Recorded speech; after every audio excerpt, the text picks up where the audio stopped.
Hello दोस्तों, स्वागत है आपका अपने चैनल एग्जाम ऑन पे। तो एक बार फिर से मैं हाजिर हूँ 28 जुलाई 2020 के इंपॉर्टेंट इवेंट्स के साथ। आप वीडियो ध्यान से देखें क्योंकि लास्ट में आपको 2 क्वेश्चंस के जवाब देने हैं। आज का पहला क्वेश्चन है, एसबीटीआई कमिटमेंट पर साइन करने वाला इंडिया का पहला पोर्ट कौन बन गया है? तो रिसेंटली APSEZ एसबीटीआई कमिटमेंट पर साइन करने वाला इंडिया का फर्स्ट पोर्ट बन गया है। देखिए, APSEZ यानी Adani port and special economic zone, ये इंडिया का फर्स्ट पोर्ट है जिसने एसबीटीआई कमिटमेंट पर साइन कर दिया है और ये वर्ल्ड का 7th यानी 7वां पोर्ट है इसने एसबीटीआई कमिटमेंट पर साइन कर दिया है। ये एसबीटीआई कमिटमेंट है क्या? एसबीटीआई का फुल फॉर्म है साइंस बेस्ड टारगेट इनिशिएटिव। 2015 में जो पेरिस क्लाइमेट एग्रीमेंट हुआ था उसके बाद ग्लोबल लेवल पर 4 संस्थानों ने, जैसे आपका WWF हुआ, यूनाइटेड नेशन ग्लोबल कॉम्पैक्ट हुआ, इन सब ने मिलकर एक एसबीटीआई कमिटमेंट बनाया था, यानी science based target initiative commitment, जिसका पर्पस था ग्रीन हाउस गैस एमिशन को कंट्रोल करना। और ये मोस्टली कंपनीज के लिए है, यानी इंडस्ट्रीज के लिए है। तो जो भी कंपनी एसबीटीआई एग्रीमेंट को साइन कर लेती है उसको अपना green house gas emission control करना होता है। और इंडिया का पहला पोर्ट हो गया है APSEZ, इसने एसबीटीआई कमिटमेंट को साइन कर लिया है। इसका मतलब अब ये अपना green house gas emission control करेंगे। अडानी पोर्ट बहुत चर्चा में है क्योंकि कुछ दिन पहले ही कृष्णपट्टनम पोर्ट, जो कि आंध्र प्रदेश में है, कृष्णपट्टनम पोर्ट, उसको एक्वायर कर लिया है अडानी पोर्ट ने। तो आप याद रखिएगा, अडानी पोर्ट और स्पेशल इकोनॉमिक जोन, इसके CEO कौन है? तो गौतम अडानी के बेटे हैं करण अडानी, वो इसके CEO हैं और अडानी ग्रुप का हेडक्वार्टर है अहमदाबाद में। नेक्स्ट क्वेश्चन है, ग्लोबल लेवल पर सिंगल लीगल फ्रेमवर्क जिसका नाम है कोविड-19 लॉ लैब, ये किसके द्वारा लॉन्च किया गया है? तो कोविड-19 लॉ लैब को लॉन्च किया है WHO ने, यानी वर्ल्ड हेल्थ ऑर्गेनाइजेशन। ये कोविड-19 लॉ लैब ये है क्या? ऑल ओवर वर्ल्ड में सपोज करिए 194-195 कंट्रीज हैं, ये सब डिफरेंट लॉज को यूज़ कर रही हैं कोविड-19 को कर्व करने के लिए। अब WHO ने एक लैब बना दी है जहाँ पे ऑल ओवर वर्ल्ड के लॉ लाएंगे, उनका एनालिसिस किया जाएगा और जो सबसे बेहतरीन लॉ होगा कोविड-19 को कॉम्बैट करने के लिए उसको बताया जाएगा सारी कंट्रीज को। इस तरह से आप इंप्लीमेंट करिए ताकि कोविड-19 को कर्व किया जा सके। तो रिसेंटली WHO ने कोविड-19 लॉ लैब लॉन्च कर दी है, लेकिन याद रखिएगा ये WHO का सिंगल इनिशिएटिव नहीं है, कई संस्थाओं ने मिलकर इस इनिशिएटिव को लॉन्च किया है। WHO हुआ, यूनाइटेड नेशनल डेवलपमेंट प्रोग्राम यानी UNDP हुआ, ऐसी कई सारी संस्थाएं हैं जिनका ये ज्वाइंट इनिशिएटिव है कोविड-19 लॉ लैब। WHO की बात करें तो ये है WHO, स्थापना कब हुई थी? 7 अप्रैल 1948 को। हेडक्वार्टर इसका जिनीवा स्विट्जरलैंड में है। टोटल मेंबर हैं इसके 194। WHO के डायरेक्टर जनरल कौन है? टेड्रोस एडहैनम, ये इथियोपिया से बिलोंग करते हैं। और जो डेप्यूटी डायरेक्टर जनरल है उनका नाम याद रखिएगा, सौम्या स्वामीनाथन, ये चेन्नई से बिलोंग करती हैं। नेक्स्ट क्वेश्चन है, FWA के footballer of the year award 2020 से किसको सम्मानित किया गया है? तो FWA यानी फुटबॉल राइटर्स एसोसिएशन। देखिए, ब्रिटेन में जो जर्नलिस्ट होते हैं फुटबॉल मैच को कवर करने वाले, उन सभी का ग्रुप है FWA, फुटबॉल राइटर्स एसोसिएशन। इसके द्वारा 2020 का footballer of the year award दिया गया किसको? जॉर्डन हैंडरसन को। ये हैं जॉर्डन हैंडरसन, ये ब्रिटेन के एक फेमस प्रोफेशनल फुटबॉलर हैं। इन्हीं को 2020 का FWA यानी फुटबॉल राइटर्स एसोसिएशन का footballer of the year award दिया गया। तो आप नाम याद रखिएगा, जॉर्डन हैंडरसन, ब्रिटेन के फुटबॉलर हैं। नेक्स्ट क्वेश्चन है, run to the moon initiative किस फिनेंशियल इंस्टीट्यूशन द्वारा लॉन्च किया गया था? तो run to the moon initiative को IDBI लाइफ इंश्योरेंस ने लॉन्च किया था। पर्पस क्या था? पर्पस ये था कि जो स्पोर्ट में कोचेस होते हैं, साथ ही साथ स्पोर्ट में सपोर्टिंग स्टाफ होता है, कोविड-19 के कारण जो वो फिनेंशियल क्राइसिस फेस कर रहे थे उनकी हेल्प करने के लिए run to the moon initiative launch किया गया था IDBI लाइफ इंश्योरेंस द्वारा। और साथ ही साथ NEB स्पोर्ट ने सपोर्ट किया था IDBI लाइफ इंश्योरेंस को। Run to the moon initiative में टोटल 14,000 एथलीट ने पार्ट लिया और इसके तहत 9,08,800 किलोमीटर की डिस्टेंस कवर की गई है 30 डेज में। और ये जो run to the moon initiative था इसको लीड किसने किया? तो पुलेला गोपीचंद जो बैडमिंटन के कोच हैं, उसके अलावा अश्वनी नचप्पा जो कि एक एथलीट हैं, उसके अलावा मलाथी हौला जो कि खुद एक पैरा एथलीट हैं, उन लोगों ने मिलकर run to the moon initiative को लीड किया था। तो आप ये देखिएगा, स्पोर्ट के कोचेस और सपोर्टिंग स्टाफ को फिनेंशियल असिस्टेंट प्रोवाइड करने के लिए run to the moon initiative launch किया गया था IDBI लाइफ इंश्योरेंस द्वारा। और किसके साथ मिलके? तो NEB स्पोर्ट, बेंगलुरु बेस्ड एक स्पोर्ट्स संस्था है। नेक्स्ट क्वेश्चन है, वर्ल्ड की first electrified double stack container tunnel किस स्टेट में बनाई गई है? तो रिसेंटली वर्ल्ड की पहली electrified double stack container tunnel को बनाया गया है हरियाणा में। हरियाणा के पास सोहना करके एक प्लेस है, रेवाड़ी के पास, वहीं पर इसको बनाया जा रहा है। डबल स्टेरक कंटेनर टनल, ये इलेक्ट्रीफाइड है, इसीलिए वर्ल्ड की पहली है। देखिए इसको आप जरा गौर से देखिए, ये है ट्रक और आप देख सकते हैं कितनी ऊंचाई है इस टनल की। नॉर्मल वे में रेलवे की किसी भी टनल की ऊंचाई इतनी ज़्यादा नहीं रहती है, लेकिन ये डबल स्टेक कंटेनर टनल है, इसलिए उसकी ऊंचाई बहुत होगी, क्योंकि कंटेनर के ऊपर कंटेनर ट्रैवल करना है। टोटल 1 किलोमीटर की लेंथ है इस टनल की और डी शेप में ये टनल बनाई गई है। और ऐसा कहा जा रहा है कि कंप्लीट होने के बाद 100 किलोमीटर पर आवर की स्पीड से डबल कंटेनर को लेकर ट्रेन इसके आर पार जा सकती है।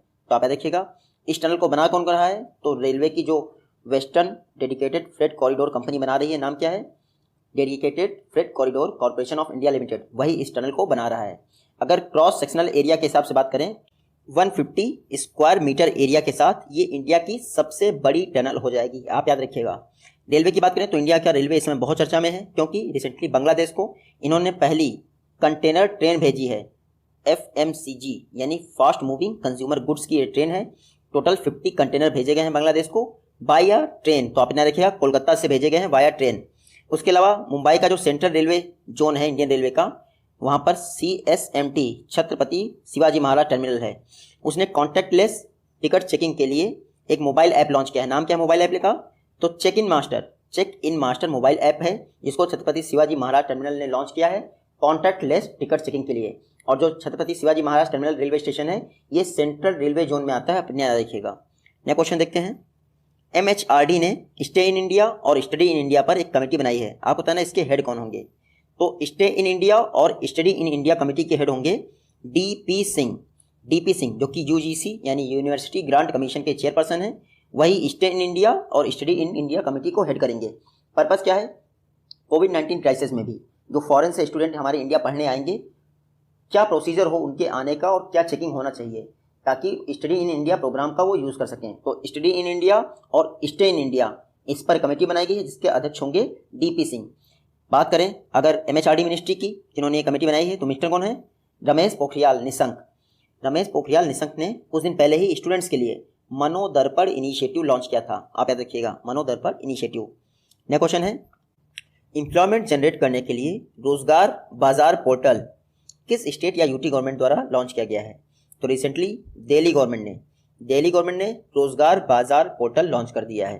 पर्पस क्या है, कोविड-19 के कारण जिनको जॉब चाहिए या जिनको स्टाफ चाहिए, उन दोनों की रिक्वायरमेंट पूरी करने के लिए रोजगार बाजार पोर्टल अरविंद केजरीवाल जी ने लॉन्च कर दिया है। आप यहाँ देखिए, मुझे नौकरी चाहिए और मुझे स्टाफ चाहिए, यानी जॉब सीकर्स और जॉब प्रोवाइडर्स दोनों रजिस्ट्रेशन कर सकते हैं रोजगार बाजार पोर्टल पर, और रोजगार बाजार पोर्टल के द्वारा जैसा जिसका स्किल होगा वैसा उसको काम मिल जाएगा।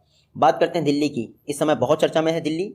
क्यों, क्योंकि मुख्यमंत्री घर घर राशन योजना दिल्ली गवर्नमेंट ने लॉन्च की थी ऑन डोर राशन डिलीवरी के लिए। उसके अलावा इंडिया का first electric vehicle charging plaza new Delhi में इनॉग्रेट किया गया था। तो आप देखिएगा, CM कौन है, Arvind Kejriwal, governor lieutenant governor कौन है, अनिल बैजल। नया क्वेश्चन है, किस सेंट्रल आर्म फोर्स ने 27 जुलाई को अपना 82nd रेजिंग डे यानी स्थापना दिवस मनाया है, तो रिसेंटली CRPF ने 27 जुलाई को अपना 82nd यानी 82वां स्थापना दिवस मनाया है। देखिए CRPF central reserve police force 27 जुलाई 1939 को स्थापना हुई थी, तब इसका नाम था क्राउन की पुलिस फोर्स। बाद में 1949 में CRPF एक्ट पास कर दिया गया और इसका नाम हो गया CRPF। CRPF की फर्स्ट बटालियन 27 जुलाई 1939 को कहाँ पे बनी थी, MP के नीमच टाउन में, इसीलिए 22 जुलाई को CRPF अपना स्थापना दिवस मनाती है। देखिए CRPF की बात करें, central reserve police force, headquarter new Delhi में है। डायरेक्टर जनरल कौन है इसके, AP महेश्वरी। स्थापना मैंने आपको बता दिया 27 जुलाई 1939 को। CRPF का मोटो याद रखिएगा, सेवा एवं निष्ठा। जब भी 27 जुलाई का नाम आए तो आप देखिएगा, इसी दिन हमारे फॉर्मर प्रेसिडेंट नाम था अब्दुल कलाम जी, वो भी एक्सपायर हो गए थे, यानी उनकी डेथ एनिवर्सरी भी 27 जुलाई को है। तो आप देखिएगा, अब्दुल कलाम जी इंडिया के 11th प्रेसिडेंट थे। नया क्वेश्चन देखते हैं, इंडिया ने ज्वाइंट टेक्नोलॉजी असेसमेंट और एक्सीलरेटेड कॉमर्शलाइजिंग प्रोग्राम के लिए किस कंट्री के साथ पार्टनरशिप की है, तो रिसेंटली इंडिया ने रशिया के साथ पार्टनरशिप की है ज्वाइंट टेक्नोलॉजी असेसमेंट और एक्सीलरेटेड कॉमर्शियल प्रोग्रामिंग के लिए। आप यहाँ देख लीजिए, ये है ज्वाइंट टेक्नोलॉजी असेसमेंट और एक्सीलरेटेड कॉमर्शियल प्रोग्रामिंग, रिसेंटली इसको department of science and technology ने लॉन्च कर दिया है। ये किसका इनिशिएटिव है? तो department of science and technology, FICCI और उसके बाद फसी। तो फिक्की का फुल फॉर्म आप सही को पता है, federation of Indian chambers of commerce and industry, ये हो गया फिक्की का।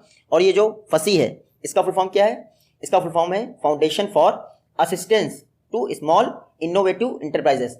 ये रशिया की एजेंसी है। तो आप इतना रखिएगा, department of science and technology, फसी और फिक्की ने इस प्रोग्राम के लिए ज्वाइंट इनिशिएटिव किया है। बात करते हैं रशिया की, तो कुछ दिन पहले ही इंडिया ने रशिया के साथ डिफेंस लॉजिस्टिक्स शेयरिंग एग्रीमेंट किया था। कौन सा? Defence logistics sharing agreement. Next question है, global forest resource assessment report FRA 2020 किसके द्वारा रिलीज की गई? तो प्रत्येक 5 वर्ष पे global forest resource assessment report को FAO यानी फूड एंड एग्रीकल्चर ऑर्गेनाइजेशन द्वारा जारी किया जाता है। 2020 की रिपोर्ट जारी की गई है, जिसमें लास्ट डिकेड का एनालिसिस किया गया है। खास बात क्या है? देखिए, फॉरेस्ट गेन के मामले में इंडिया वर्ल्ड में 3rd नंबर पर है। लास्ट डिकेड में पर ईयर 0.38% के हिसाब से इंडिया का फॉरेस्ट ग्रोथ रेट रहा है, यानी कि एक वर्ष में इंडिया का फॉरेस्ट ग्रोथ हुआ है 2,66,000 हेक्टेयर। तो इस तरह से इंडिया 3rd पोजीशन पे है फॉरेस्ट गेन के मामले में। फर्स्ट प्लेस पे है फॉरेस्ट गेन में कौन? चाइना। तो आप इतना देखिएगा। अगर बात करें area wise largest forest cover किस कंट्री का है? तो रशिया का है। आप देख सकते हैं area wise largest forest cover Russia का है। एरिया वाइज इंडिया की पोजीशन क्या है? तो 10th है ऑल ओवर वर्ल्ड में। सेकंड नंबर पे आप देख लीजिए ब्राजील है। अगर परसेंटेज वाइज बात करें कि लार्जेस्ट फॉरेस्ट कवर किस कंट्री का है, तो सूरीनाम का है। सूरीनाम। वर्ल्ड में टोटल 12.5 मिलियन लोग अपनी इनकम के लिए फॉरेस्ट पे डिपेंड रहते हैं। कितने? 12.5 मिलियन लोग। और याद रखिएगा, इसका 50% सिर्फ इंडिया में डिपेंड रहता है, यानी ग्लोबल वर्ल्ड में जितने लोग डिपेंड रहते हैं फॉरेस्ट पर अपनी इनकम के लिए, उसका 50% सिर्फ इंडिया में डिपेंड रहता है, 6.23 मिलियन लोग। तो आप इतना देखिएगा। FOE की बात करें, फूड एंड एग्रीकल्चर ऑर्गेनाइजेशन, 16 अक्टूबर 1945 को स्थापना हुई थी। हेडक्वार्टर कहाँ है इसका? रोम, इटली में इसका हेडक्वार्टर है। और इसके हेड कौन है? Q Dongyu. नेक्स्ट क्वेश्चन है, बजाज फाइनेंस लिमिटेड के नॉन एग्जीक्यूटिव चेयरमैन कौन अपॉइंट हुए हैं? Recently Sanjeev Bajaj Bajaj finance limited के नॉन एग्जीक्यूटिव चेयरमैन बने हैं। आप यहाँ देखिए, ये हैं संजीव बजाज, ये हैं राहुल बजाज। अभी तक राहुल बजाज बजाज फाइनेंस लिमिटेड के चेयरमैन थे, अब ये स्टेप डाउन कर गए हैं, तो इनके पुत्र यानी बेटे संजीव बजाज बजाज फाइनेंस लिमिटेड के नॉन एग्जीक्यूटिव चेयरमैन बन गए हैं। आप देखिए, पिता की तरफ इन्होंने पीठ कर ली है कि नहीं अब बहुत हो चुका, अब आप चेयरमैन पद छोड़ दीजिए। तो संजीव बजाज जी नॉन एग्जीक्यूटिव चेयरमैन बन गए हैं बजाज फाइनेंस लिमिटेड के। बात करते हैं बजाज की, तो कुछ दिन पहले ही बजाज हाउसिंग फाइनेंस लिमिटेड ने, किसकी बात कर रहा हूँ? बजाज हाउसिंग फाइनेंस लिमिटेड ने होम लोन फैसिलिटी लॉन्च की थी अपने कस्टमर्स के लिए। बात करते हैं बजाज फाइनेंस लिमिटेड की, तो इसका हेडक्वार्टर कहाँ है?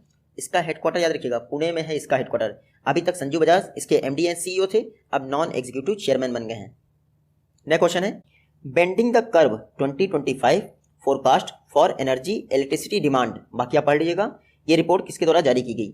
तो bending the curve 2025 forecast for energy electricity demand report जारी की है RK सिंह ने, minister of power and minister of new and renewable energy हैं। इन्होंने ये रिपोर्ट जारी कर दी है। इस रिपोर्ट को प्रिपेयर किसने किया था? तो टेरी ने इस रिपोर्ट को प्रिपेयर किया था, जिसका फुल फॉर्म है the energy and resources institute, Delhi में स्थित है। इन्होंने ये रिपोर्ट बनाई थी। इस रिपोर्ट को रिलीज करने के दौरान RK सिंह ने एक अनाउंसमेंट किया, वो आप नोट कर लीजिएगा, मैं पहले भी पढ़ा चुका हूँ। 2030 तक टोटल इंस्टॉल्ड एनर्जी कैपेसिटी का 60% सिर्फ रिन्यूएबल एनर्जी यानी क्लीन एनर्जी से होगा। और ये टोटल कैपेसिटी कितनी होगी? 510 यानी 510 गीगावाट। 510 गीगावाट सिर्फ क्लीन एनर्जी से इंडिया जनरेट करेगा 2030 में।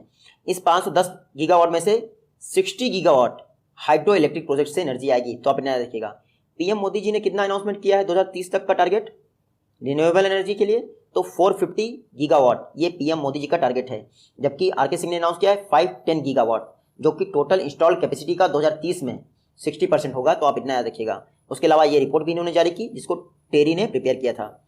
नेक्स्ट क्वेश्चन है, द जिवान III-03 जो कि एक हाई रिजोल्यूशन मैपिंग सैटेलाइट है, इसको किस कंट्री के द्वारा लॉन्च किया गया है? रिसेंटली चाइना ने एक high resolution mapping satellite launch किया, जिसका नाम है द जिवान III-03। इसको लॉन्ग मार्च 4B रॉकेट द्वारा लॉन्च किया गया है। कौन से?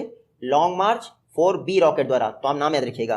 पर्पस क्या है? इस समय चाइना के साथ कई सारी कंट्रीज का 36 का आंकड़ा चल रहा है, तो ऐसे मामले में इनको हाई रिजोल्यूशन की तस्वीरें चाहिए बॉर्डर की, इसीलिए हाई रिजोल्यूशन मैपिंग के लिए the Xeon III-03 satellite launch कर दिया है चाइना ने। इसके अलावा चाइना में एक संस्था है आई नेस्ट INEST, इसका फुल फॉर्म है institute of nuclear energy safety technology. तो इससे 90 यानी 90 से अधिक वैज्ञानिकों ने एकदम से रिजाइन कर दिया है, पता नहीं क्या कारण है। तो INEST ये चाइना की न्यूक्लियर सेफ्टी संस्था है, जिससे 90 से ज़्यादा साइंटिस्ट ने रिजाइन कर दिया है। चाइना के विषय में कुछ दिन पहले मैंने आपको बताया था, तियानवेन फर्स्ट चाइना का मार्स मिशन है और उसको लॉन्ग मार्च 5Y रॉकेट से लॉन्च किया था। तो लॉन्ग मार्च 4B से आपका हाई रेजोल्यूशन मैपिंग सैटेलाइट और लॉन्ग मार्च 5Y रॉकेट से आपका मार्स मिशन। आप याद रखिएगा। चाइना की करेंसी क्या है? रेनमिनबी। कैपिटल मैं नहीं बताऊंगा क्योंकि बहुत फेमस है। प्रेसिडेंट कौन है? शी जिनपिंग, जो कि कम्युनिस्ट पार्टी ऑफ चाइना के भी अध्यक्ष हैं। नेक्स्ट क्वेश्चन है, किस स्टेट या यूटी गवर्नमेंट ने मैकैड मिसेशन प्रोग्राम लॉन्च किया है? तो recently Jammu and Kashmir government ने मैकैड मिसेशन प्रोग्राम लॉन्च कर दिया है। जम्मू एंड कश्मीर के लेफ्टिनेंट गवर्नर GC मुर्मू ने मैकैड मिसेशन प्रोग्राम लॉन्च कर दिया है। पर्पस क्या है? तो देखिए, जम्मू एंड कश्मीर में जो सड़कें हैं यानी रोड्स, उनकी रिपेयरिंग करनी है। टोटल 11,000 किलोमीटर की जो रोड्स हैं जम्मू एंड कश्मीर में, उन सभी की रिपेयरिंग की जाएगी मैकैड मिसेशन प्रोग्राम के अंतर्गत। GC मुर्मू ने इसको लॉन्च कर दिया है। मैप में देखिए, ये है जम्मू एंड कश्मीर। जम्मू एंड कश्मीर में कुछ दिन पहले ही इंडियन रेलवे का पहला केबल ब्रिज कंस्ट्रक्ट किया जा रहा है चेनाब रिवर पर। मैंने आपको पढ़ाया था, नाम क्या था उसका? अंजी खाद ब्रिज, जिसकी लेंथ थी 473 पॉइंट समथिंग मीटर थी। अंजी खाद ब्रिज इंडियन रेलवे का पहला केबल ब्रिज है, वो भी जम्मू एंड कश्मीर में बनाया जा रहा है। और आप ये जरूर याद रखिएगा, जो हेमिस नेशनल पार्क पहले जम्मू एंड कश्मीर में था, अब डिवाइड होने के बाद वो लद्दाख में हो गया है। जम्मू एंड कश्मीर के लेफ्टिनेंट गवर्नर कौन है? GC मुर्मू, अभी मैंने पढ़ाया। नेक्स्ट क्वेश्चन है, बेंजामिन मकापा, रिसेंटली इनका निधन हो गया। आपको बताना है किस कंट्री के फॉर्मर प्रेसिडेंट थे। तो बेंजामिन मकापा तंजानिया के 3rd प्रेसिडेंट थे। कौन से? 3rd नंबर के प्रेसिडेंट थे। ये हैं बेंजामिन मकापा, इनका ही निधन हो गया है। ये है मैप में तंजानिया, ईस्ट अफ्रीकन कंट्री है, आप देखिएगा। बात करते हैं तंजानिया की। तंजानिया की कैपिटल क्या है? डोडोमा कैपिटल है। करेंसी क्या है? Tanzanian ceiling. और इसके वर्तमान प्रेसिडेंट कौन है? जॉन मगुफुली इसके प्रेसिडेंट हैं। नेक्स्ट क्वेश्चन देखते हैं, वर्ल्ड की first ever low cost portable Covid testing kit किस IIT द्वारा डेवलप की गई है? तो पहली है वर्ल्ड की पोर्टेबल टेस्टिंग किट, आप याद रखिएगा। खास बात यह है कि ये लो कॉस्ट भी है। तो वर्ल्ड की first ever low cost portable Covid testing kit बनाई गई है IIT खड़गपुर द्वारा। आप देख सकते हैं, ये है पोर्टेबल टेस्टिंग किट। काफ़ी सस्ती है, मात्र 400 रुपये में आपको मिल जाएगी और 1 घंटे में कोविड टेस्टिंग का रिजल्ट भी दे दी गई है।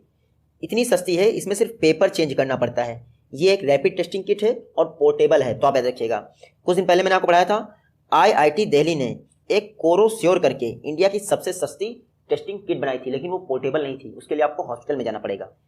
नेक्स्ट क्वेश्चन देखते हैं, ई सिंपोजियम ऑन हैंडीक्राफ्ट किसके द्वारा इनॉग्रेट किया गया? तो हैंडीक्राफ्ट पर ई सिंपोजियम को अर्जुन मुंडा ने इनॉग्रेट किया। अर्जुन मुंडा कौन है?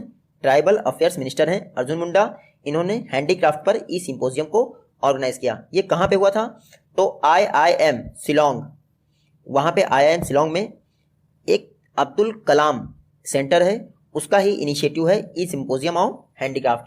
IIM शिलोंग कहाँ स्थित है? मेघालय। तो हैंडीक्राफ्ट और टेक्नोलॉजी को आपस में कनेक्ट करने के लिए, साथ ही साथ फिनेंशियली एम्पावर्ड बनाने के लिए हैंडीक्राफ्ट सेक्टर को ये ई सिंपोजियम ऑर्गेनाइज किया गया है। इनॉग्रेशन हुआ अर्जुन मुंडा द्वारा। मेघालय की बात करें तो CM आपको पता है कॉनरेड संगमा और गवर्नर कौन है? तथागत राय। मेघालय की गारो खासी जयंतिया पहाड़ियाँ बहुत फेमस हैं। नेक्स्ट क्वेश्चन है, जो प्रधानमंत्री आवास योजना ग्रामीण था, उसके तहत एक घर बनाने का एवरेज टाइम अब डाउन होकर कितना हो गया है? तो प्रधानमंत्री आवास योजना ग्रामीण का एक घर बनाने का एवरेज टाइम अब है 114 यानी 114 दिन। जब ये स्कीम लॉन्च हुई थी 2015 के लास्ट में, तब एक घर बनाने में औसतन यानी एवरेज 314 डेज लगते थे। अब ये डाउन होकर हो गए हैं 114। तो आप देखिएगा, प्रधानमंत्री आवास योजना ग्रामीण, इसके तहत 2022 तक यानी 2022 तक कितने घर बनाने हैं? लगभग 2.95 करोड़ के घर बनाने हैं। ग्रामीण एरियाज जो प्लेन एरियाज हैं वहाँ पर 1.20 लाख की असिस्टेंट सेंट्रल गवर्नमेंट देती है, और जो थोड़ा टफ एरियाज हैं जैसे आपके पहाड़ी एरियाज हुए वहाँ पर 1,30,000 की फिनेंशियल असिस्टेंट केंद्र सरकार देती है। और ये जो प्रधानमंत्री आवास योजना ग्रामीण है, इसको इंप्लीमेंट कौन सी मिनिस्ट्री कर रही है? तो मिनिस्ट्री ऑफ रूरल डेवलपमेंट। तो अब औसतन घर बनाने का समय 114 दिन हो गया है। अब देखिएगा, ये है प्रीवियस वीडियो के क्वेश्चन और ये है आज की वीडियो से क्वेश्चन। आई होप कि आप इनका जवाब दे पाएंगे। मिलते हैं आपसे अपनी नेक्स्ट वीडियो में, तब तक के लिए take care, good bye and जय हिंद।